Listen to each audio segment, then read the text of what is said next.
पश्चिमोत्तर प्रदेश की मेरठ की बात की जाए तो मेरठ क्रांति के उद्गम का प्रमुख केंद्र माना जाता है। चाहे वर्ष 1857 में शुरू हुई प्रथम स्वतंत्रता संग्राम की क्रांति हो या फिर 1947 तक जितनी भी क्रांति हुई, उन सब में मेरठ का महत्वपूर्ण योगदान था, जिसके बदौलत आज़ादी मिली। ऐसे में ही बताया जाता है कि मेरठ में जो क्षेत्रीय श्री गांधी आश्रम है, यहाँ पर क्रांतिकारियों द्वारा रणनीति तैयार की जाती थी। वर्ष 1920 में जब जेपी कृपलानी द्वारा इस क्षेत्रीय श्री गांधी आश्रम का निर्माण कराया गया था, तो उसके बाद 1920 से लेकर 1942 तक यहाँ विभिन्न रणनीति तैयार की दी जाती थी, जिसमें कि खुद राष्ट्रपिता महात्मा गांधी, पूर्व प्रधानमंत्री पंडित जवाहरलाल नेहरू, पूर्व प्रधानमंत्री लाल बहादुर शास्त्री सहित विभिन्न राजनेता भी यहाँ आते थे, जिसकी रणनीति यहाँ बैठकर तैयार हो जाती थी। इतना ही नहीं, क्षेत्रीय श्री गांधी आश्रम में कार्य करने वाले जो कारीगर थे, वो भी क्रांतिकारियों के साथ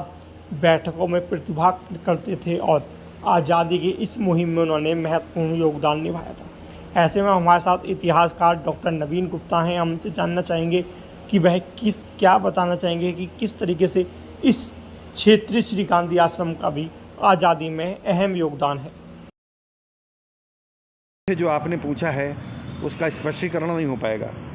आज ये गांधी आश्रम 103 वर्ष का हो गया है और 1920 में जब इसकी स्थापना हुई तो उस समय आचार्य जेवी कृपलानी, स्वयं गांधी जी और इसके अतिरिक्त स्थानीय नेता जो कांग्रेस के थे, तो वो सब यहाँ पर मौजूद थे।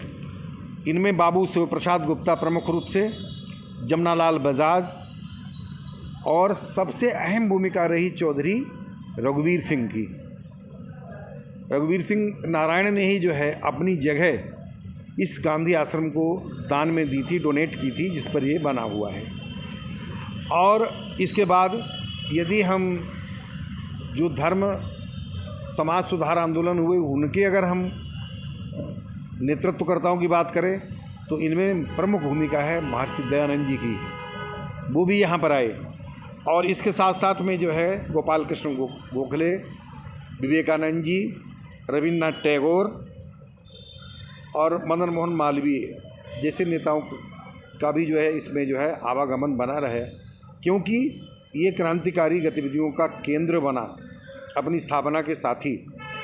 और जब गांधी जी का आंदोलन शुरू हुआ तो गांधी जी का मेरठ में कुल 4 बार आवागमन हुआ है।